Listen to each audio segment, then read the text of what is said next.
وَإِذْ أَخَذْنَا مِيثَاقَكُمْ لا تسفکون دماءکم، اور یاد کرو جب ہم نے تم سے یہ عہد بھی لیا تھا کہ تم نے اپنے لوگوں کا خون نہیں بہانا، کسی کو ناحق قتل نہیں کرنا، ولا تخرجون انفسکم، اور نہ گھروں سے ایک دوسرے کو نکالنا ہے، من دیارکم، اپنے گھروں سے، ثم اقررتم، اس کے بعد تم نے اقرار کیا، وانتم تشہدون، جبکہ تم اس پر گواہ بھی تھے کہ اللہ نے یہ عہد لیا کہ یہ اصل میں 12 قبیلے تھے نا، تو جب فلسطین فتح ہوا تو انہوں نے چھوٹی چھوٹی 12 ریاستیں بنا لی، ہر قبیلے نے ایک ریاست بنائی، لیکن پھر آپس میں وہ لڑتے تھے، آپس میں جب لڑتے تھے ایک دوسرے کو قتل کرتے تھے، تو ان میں سے کچھ وہی مسلمان بنی اسرائیل میں سے اپنی جان بچا کے غیر مسلموں کے پاس پناہ لیتے تھے، رومنز کے پاس، وہاں پناہ لیتے تھے، وہ ان کو اپنا غلام بنا لیتے تھے۔ تو یہ اس طرح چین تھی۔ تو اللہ فرماتا ہے ہم نے تو تمہیں منع کیا تھا کہ یہ حرکتیں نہیں کرنی، قتل نہیں کرنا، کسی کو اس کے گھر سے نکلنے پر مجبور نہیں کرنا، ثم انتم، پھر تم وہی ہو نا، تم ہؤلاء تقتلون انفسکم، کہ تم قتل کرتے ہو اپنوں کو، یعنی اپنے دوسرے بھائیوں کو، بنی اسرائیل کے جو 12 قبائل آپس میں لڑتے تھے، وتخرجون فریقا منکم من دیارہم، اور ایک فریق دوسرے کو اس کے گھر سے نکلنے پر مجبور کر دیتا ہے، تظاہرون علیہم بالاثم والعدوان، اور تم مدد کرتے ہو ان کے خلاف دشمنوں کی گناہ اور ظلم کے اوپر۔ ظاہر ہے پھر جب اندر میں پھوٹ پڑے گی تو باہر سے بھی آپ کو پتہ ہے جن لوگوں کے انٹرسٹ ہوں گے تو پھر کافروں کے ساتھ مل کے اپنے مسلمان بھائیوں کے ساتھ یہ تم سلوک کرتے تھے۔ ظاہر ہے بنی اسرائیل تو اس وقت مسلمان ہی تھے نا، سابقہ امت مسلمہ ہے۔ وَإِن يَأْتُوكُمْ أُسَارَىٰ، اور جب وہ قیدی بن کر تمہارے پاس آتے ہیں، اچھا جب قیدی بن کے آتے ہیں تو پھر ان کا خون جوش مارتا ہے کہ یار یہ تو ہمارے ہی ہیں، ٹھیک ہے، تو پھر وہ کہتے ہیں وہ اللہ نے بڑی ترغیب دلائی ہے کہ قیدیوں کو آزاد کیا جائے اللہ کی راہ میں، پھر وہ فدیہ دے کے ان کو آزاد کرتے تھے، کہتے تھے تو ثواب کا کام ہے، حالانکہ وہ بیچارے غلام تمہاری وجہ سے بنے ہوئے تھے، ان کی غلطیوں کی وجہ سے وہ نکلے، ملک سے نکلنے پر مجبور ہوئے اور کافروں کے ہتھے چڑھے۔ تو اللہ فرماتا ہے اس کے بعد وہ جب تمہارے پاس قیدی بن کے آتے ہیں تو فادوہم وہو محرم علیکم، تم بڑے پاک باز بن کے ان کا فدیہ دے کے ان قیدیوں کو آزاد کرواتے ہو، حالانکہ ان کا نکالنا، وہو محرم علیکم اخراجہم، حالانکہ ان کا ان کے ملک سے نکالنا تمہارے لیے حرام تھا۔ اصل حرام تو تم نے کیا نا، کہ ان کو اپنے ملک سے نکلنے پر مجبور کیا، اس کی وجہ سے وہ کافروں کے غلام بنے، اور جب غلام بن کے وہ بازار میں بک رہے ہوتے ہیں اور تمہارا خون جاگتا ہے کہ یہ تو ہمارے اسرائیلی بھائی ہیں، تم پیسے دے کے ان کو چھڑواتے ہو اور کہتے ہو یہ ثواب کا کام ہے، تو یہ اللہ تعالیٰ پھکی دے رہا ہے، یہ پھکی ہے، اینٹی وینم ہے، کہ یہ تو بڑا ثواب کا کام کر رہے ہو، بتاؤ یہاں تک پہنچے کس کی وجہ سے ہے؟ جو میں نے مولانا طارق جمیل صاحب کو کہا تھا نا، وہ کہتے ہیں میں نے علماء کو جراثیم نہیں کہا، میں نے کہا تھا انڈیا پاکستان سے جو لوگ آتے ہیں تو وہ جراثیم لے کر یورپ میں آتے ہیں، یہاں بھی فرقہ وارانہ، تو میں نے کہا شیخ صاحب یہ جراثیم ان کو لگاتا کون ہے؟ کسی گھوڑے کو ہاتھ لگایا تھا انہوں نے، یا کسی اسکواش کے پلیئر کو ہاتھ لگ گیا تھا غلطی سے ان کا، یا کسی پولیٹیشین کو ہاتھ لگا تھا، یا مولویوں کا ہاتھ لگ گیا تھا؟ تو یہاں پہ بھی اللہ تعالیٰ فرما رہا ہے کہ جن قیدیوں کو تم آزاد کر کے بڑا ثواب کما رہے ہو نا، کہ بڑا نیکی کا کام ہے قیدی آزاد کرنا، حالانکہ اصل تمہاری خطا ہے ان کو جو تم نے نکالنے میں مدد کی کافروں کی، وہ اصل حرام کام تھا، وہ حرام تم نے کر لیا اور اب یہ ثواب کما رہے ہو۔ تمہارے حرام کام کی وجہ سے تو بیچارے قیدی ہوئے تھے، تو تم نے وہ حرام کام کیا کیوں کہ وہ بیچارے اس نہج تک پہنچتے۔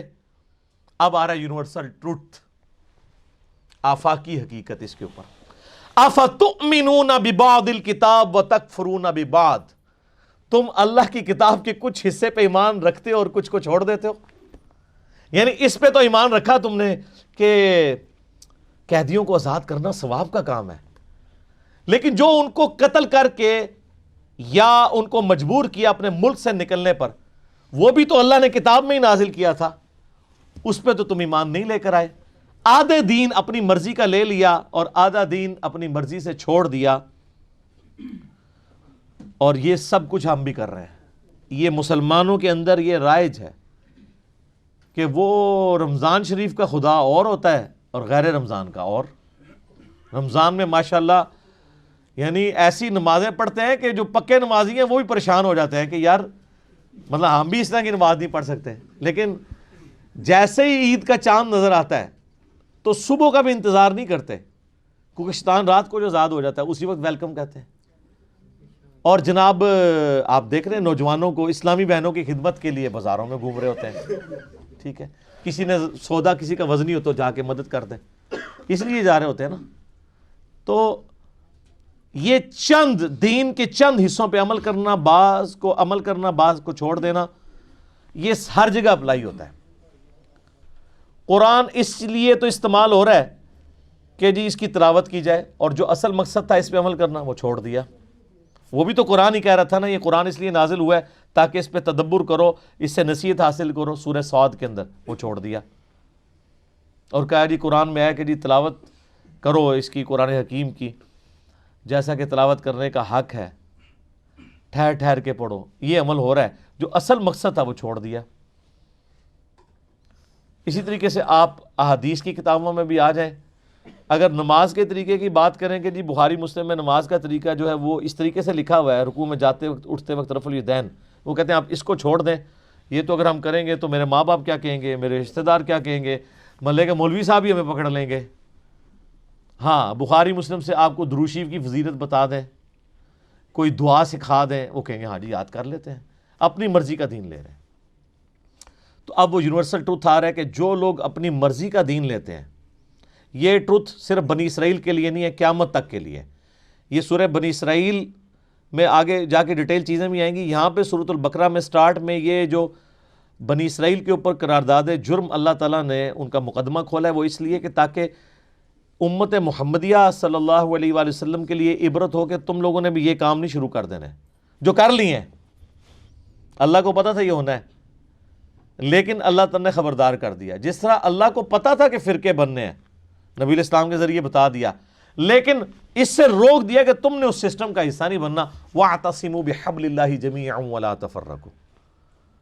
وہ کہتے ہیں نہیں یہ حدیث میں پہلے ہی آیا فرقے بننے ہیں, اور یہ تو نہیں آیا کہ فرقے بناؤ, وہ تو خبر تھی. جیسے مسلم شریف میں حدیث ہے کہ عورتیں قرب قیامت میں ایسا چست لباس پہنیں گی گویا ننگی ہو. تو اب کوئی اپنے گھر والوں کو ننگا لباس بنانا شروع کرتے کہ جی وہ تو پہلے ہی حدیث میں آیا کہ پہنے گی. نہیں, وہ تو بتایا گیا اس سسٹم کا حصہ نہیں بننا. فرقے بنیں گے, تم نے اللہ کی رسی قرآن کو مضبوطی سے پکڑنا ہے, فرقوں میں نہیں بٹنا. یہاں پہ بھی دیکھیں اللہ تعالیٰ فرماتا ہے جو لوگ کتاب کے بعض حصے پہ ایمان رکھتے ہیں اور بعض کو چھوڑ دیتے ہیں, فما جزاء من یفعل ذلک, ایسے لوگوں کے لیے جزا نہیں ہے. جزا یعنی یہ سزا کے معنوں میں, کیونکہ عربی میں دونوں طرف یہ استعمال ہوتا ہے. منکم, تم میں سے جو کوئی ایسی حرکت کرے کے لیے اس کے لیے جزا نہیں ہے, الا مگر یہ خزی فی الحیات الدنیا, کہ دنیا میں اللہ تعالیٰ ایسے لوگوں کو رسوا کر دے گا. آج 1.5 ارب مسلمانوں کی رسوائی ہمارے سامنے ہے. صحیح مسلم میں حدیث ہے, نبی علیہ السلام نے فرمایا اللہ تعالیٰ اس کتاب کی وجہ سے لوگوں کو عروج دے گا اور اس کتاب کی وجہ سے لوگوں کو ذلیل کرے گا.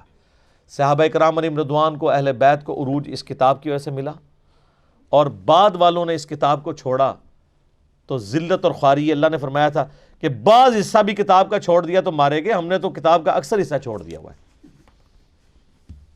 اسی کو ڈاکٹر اقبال نے جواب شکوہ میں اللہ کی طرف سے جواب دیتے ہوئے کہا ہے, وہ زمانے میں معزز تھے مسلمان ہو کر, اور تم خوار ہوئے تارک قرآن ہو کر.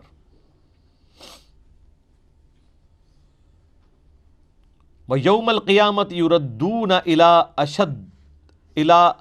أَشَدِّ الْعَذَابِ, اور قیامت والے دن شدید عذاب میں جھونکا جائے گا. یعنی دنیا میں تو رسوائی ہونی ہے, آخرت کا بھی جو ادھار باقی ہے نا وہ تو بہت ہی شدید ہے.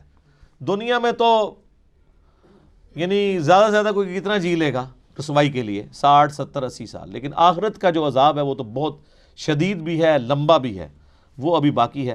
وَمَا اللَّهُ بِغَافِلٍ عَمَّا تَعْمَلُونَ, اور اللہ تعالیٰ غافل نہیں ہے جو کچھ کام تم کر رہے ہو, جو کرتوت تم کر رہے ہو, اللہ کے سب نظر میں ہے. ایک ایک چیز اس نے نوٹ کی ہوئی ہے. اللہ فرشتوں کا محتاج نہیں ہے, اس کے اپنے علم میں. اور فرشتے تو ریاکار کی عبادت بھی لکھ لیتے ہیں. الٹیمیٹ فیصلہ تو اللہ کرتا ہے کہ یار اس نے تو دکھلاوے کے لیے کیا تھا. فرشتے نے 1 کروڑ نیکی لکھی ہے, اللہ کہتا ہے 0 سے ملٹیپلائی. کوئی دل کا حال تو نہیں کوئی جان سکتا. یہ تو اللہ کی خوبی ہے. یا اللہ کسی کو مطلع کر دے اپنے پیغمبروں میں سے, فرشتوں میں سے, جس کے لیے چاہے. اب ایک خاص مثال آ رہی ہے اور اس کے بعد پھر ایک بہت بڑا یونیورسل ٹروتھ آئے گا. مثال کیا ہے؟ اللہ نے ان سے ایک عہد لیا تھا, وَإِذْ أَخَذْنَا مِيثَاقَكُمْ, ہم نے تم سے یہ عہد بھی لیا تھا, لَا تَسْفِكُونَ دِمَاءَكُمْ, دیکھو اپنا خون نہیں بہاؤ گے, یعنی آپس میں جنگ نہیں کرو گے, لڑو گے نہیں, تم بنی اسرائیل ایک وحدت بن کر رہو گے. جیسے کہ قرآن مجید میں آیا ہے انما المؤمنون اخوۃ, تم بھائی بھائی ہو, لا تسفکون دماءکم, اپنا خون نہیں بہاؤ گے, ولا تخرجون انفسکم من دیارکم, اور نہ ہی تم نکالو گے اپنے کچھ لوگوں کو ان کے گھروں سے. اب یہاں مجھے وضاحت کرنی پڑے گی ورنہ بات سمجھ میں نہیں آئے گی کہ جب حضرت یوشع ابن نون کی سرکردگی میں بنی اسرائیل نے فلسطین کو فتح کرنا شروع کیا, اور سب سے پہلے جیریکو فتح کیا گیا شہر, اس کے بعد جب سارا فلسطین فتح کر لیا تو انہوں نے ایک مرکزی حکومت قائم نہیں کی, 12 قبیلوں نے 12 حکومتیں بنا لی. جیسے 12 چشمے تھے پانی کے, ویسی 12 حکومتیں. اب ظاہر بات ہے جہاں 12 حکومتیں ہوں گی تو وہ طوائف الملوکی جس کو کہتے ہیں, آپس کی کھٹ پٹ ہوتی تھی, جنگیں ہوتی تھی, پھر ان میں سے ایک دوسرے پر حملہ کر کے وہاں کے لوگوں کو نکال باہر کرتے تھے, بھاگنے پر مجبور کر دیتے تھے. تو یہ تھی ان کی کیفیت. لیکن اس کے بعد پھر جب وہ لوگ چلے گئے کہیں کفار کے ملک میں چلے گئے, اب کفار نے جو ہے ان کو لا کر اور ان کے سامنے ان کے ہاں بیچنا چاہا, چونکہ غلام بن گئے وہاں جا کر, یا انہوں نے غلام بنا لیا, تو اب فدیہ دے کر چھڑا رہے ہیں کہ ہمیں حکم دیا گیا ہے کہ جو بھی تمہارا اسرائیلی بھائی ہو اس کو فدیہ دے کر چھڑا لو اگر کہیں وہ اسیر ہو جائے. تو ایک حکم کو تو مانا نہیں اور دوسرے پر عمل ہو رہا ہے. حکم تو یہ تھا کہ آپس میں خون ریزی کرو ہی نہیں, اس حکم کو تو توڑ دیا, لیکن بڑے متقیانہ انداز میں اب جو اس وقت اس کی وجہ سے جو غلام بن گئے یا اسیر ہو گئے, اب ان کو چھڑوا رہے کہ اللہ کا حکم ہے, شریعت کا حکم ہے. یہ ہے وہ تضاد جو مسلمان امتوں کے اندر ہو جاتا ہے. اس پر آئے گا وہ یونیورسل ٹروتھ. وَإِذْ أَخَذْنَا مِيثَاقَكُمْ لَا يَسْتَسْفِكُونَ دِمَاءَكُمْ, جب یاد کرو جب کہ ہم نے تم سے عہد لیا تھا کہ تم اپنا خون نہیں بہاؤ گے, وَلَا تُخْرِجُونَ أَنفُسَكُم مِّن دِيَارِكُمْ, اور نہ ہی تم اپنے آپ کو اپنے لوگوں کو ان کے گھروں سے نکالو گے. ثُمَّ أَقْرَرْتُمْ وَأَنْتُمْ تَشْهَدُونَ, پھر تم نے اقرار کیا تھا اس عہد کو اور قول و قرار کو مان لیا تھا پورے شعور کے ساتھ, تشہدون مانتے ہوئے. ثُمَّ أَنْتُمْ هَؤُلَاءِ, پھر تم وہی ہو, تم ہی ہو وہ, تو تقتلون انفسکم, اپنے ہی لوگوں کو قتل بھی کرتے ہو, وتخرجون فریقا منکم من دیارہم, اور اپنے ہی لوگوں میں سے کچھ لوگوں کو ان کے گھروں سے باہر نکالتے ہو. تظاہرون علیہم بالاسم والعدوان, ان پر چڑھائی کرتے ہو گناہ کے ساتھ بھی اور زیادتی کے ساتھ بھی. وَإِن یاتوکم اسارا, اور اگر وہ قیدی بن کر تمہارے پاس آتے ہیں تفادوہم, تو اب تم ان کا فدیہ دے کر انہیں چھڑاتے ہو. وَهُوَ مُحَرَّمٌ عَلَيْكُمْ إِخْرَاجُهُمْ, حالانکہ ان کا تو نکالنا ہی تم پر حرام کیا گیا تھا. اب یہ واقعہ آپ نے پڑھ لیا, سمجھ لیا. اب دیکھیے اس سے جو سبق ہے, مورل لیسن ہے جو ابدی ہے. أَفَتُؤْمِنُونَ بِبَعْضِ الْكِتَابِ وَتَكْفُرُونَ بِبَعْضٍ, تو کیا تم ہماری شریعت کے ایک حصے کو مانتے ہو اور ایک کو نہیں مانتے؟ اب دیکھیے یہ الفاظ اب ہوں گے تعویل عام, جہاں کہیں بھی یہ طرز عمل ہوگا تو یہ آیت اس کو کور کرے گی. افتؤمنون ببعض الکتاب وتکفرون ببعض, تو کیا تم مانتے ہو ہماری کتاب کے ایک حصے کو اور ایک کو نہیں مانتے؟ فما جزاء من يفعل ذلك منکم, تو نہیں ہے کوئی سزا اس کی جو یہ حرکت کرے تم میں سے, الا خزي فی الحیات الدنیا, سوائے اس کے کہ دنیا کی زندگی میں رسوائی ہو, ذلت ہو. ویوم القیامہ, اور قیامت کے دن یردون الی اشد العذاب, وہ لوٹا دیے جائیں شدید ترین عذاب میں. وما اللہ بغافل عما تعملون, اور اللہ تعالیٰ غافل نہیں ہے اس سے جو تم کر رہے ہو. آج امت مسلمہ پر 100% یہ آیت منطبق ہو رہی ہے, پورے دین پر چلنے کو تیار نہیں. ہر گروہ نے کوئی ایک شے حلال کر لی اپنے لیے. ملازم پیشہ طبقہ ہے, رشوت حلال ہے, کیا کرے, اس کے بغیر گزارا نہیں ہوتا. کاروباری طبقہ ہے, سود کیا کرے, اس کے بغیر تو یہ کاروبار چلتا نہیں. ہر ایک کے لیے, ہر ایک نے یہ جو طوائف ہیں ان سے جا کے پوچھیے، وہ بھی کہتے کیا کریں ہم، ہمارا ہی دھندا ہے، ہم بھی محنت کرتی ہیں، مشقت کرتی ہیں۔ ابھی ٹی وی پر میں نے دیکھا بنگال کی پروسٹیچیوٹس مسلمان جو ہیں ان کے کچھ انٹرویوز لیے گئے کہ ہم پر کیوں پابندی عائد کرنے کی کوشش کی جا رہی ہے، یہ بھی ایک محنت ہے جو ہم کرتی ہیں۔ اور یہ کہ ان میں سے آپ کو یہ بھی معلوم ہے کہ ان میں سے بعض ایسی ہوتی ہیں وہ جب محرم کے دن آئیں گے کالے کپڑے پہنیں گی، جلوسوں کے ساتھ ہوں گی، اور یہ مزاروں کے اوپر اکثر و بیشتر وہی ہوتی ہیں، دمال کھیلتی ہیں، جو کچھ کرتی ہیں، وہ نیکی ان کے ہاں بھی ہے۔ تو نیکی اور بدی کا ایک امتزاج ہے۔ کل دین جب تک وہ نہ ہو تو اس کی سزا یہ ہے خزی فی الحیات الدنیا، وہ ہمارے اوپر ہے، ضربت علیہم الذلۃ والمسکنہ، وہ خز اور وہ ذلت اور مسکنہ تھوپ دی گئی ہے۔ باقی رہ گیا قیامت کا معاملہ، وَيَوْمَ الْقِيَامَةِ يُرَدُّونَ إِلَىٰ أَشَدِّ الْعَذَابِ، شدید ترین عذاب میں۔ تو اپنے طرز عمل سے تو ہم اس کے مستحق ہو گئے ہیں، باقی اللہ تعالیٰ کی رحمت جو ہے دستگیری فرما لے، اس کا اختیار ہے۔ لیکن دھمکی کا پھر انداز دیکھیے، وَمَا اللَّهُ بِغَافِلٍ عَمَّا تَعْمَلُونَ، اللہ غافل نہیں ہے اس سے جو تم کر رہے ہو۔ ہر سال عمرہ فرما کے آ رہے ہیں، کس رقم سے فرما کر آ رہے ہیں یہ اللہ کو معلوم ہے، یہ حلال سے کمائی تھی یا حرام سے۔ رمضان مبارک میں حرم میں پہلی صف میں جگہ ریزرو کرائی ہوئی ہے سیٹھ صاحب نے، اور وہاں کے شرطوں کو بھی رشوتیں دیتے ہیں، اور وہ سمجھتے ہیں کہ ہم تو سارا نہا دھو کر آ گئے، سال بھر جو بھی حرام کمائی کی تھی سب پاک ہو گئی۔ اللہ نا واقف نہیں ہے، اللہ تمہاری داڑھیوں سے دھوکہ نہیں کھائے گا، اللہ تمہارے اماموں سے اور ابا اور قبا سے دھوکہ نہیں کھائے گا۔ He knows you through and through. He sees you through and through. وَمَا اللَّهُ بِغَافِلٍ عَمَّا تَعْمَلُونَ۔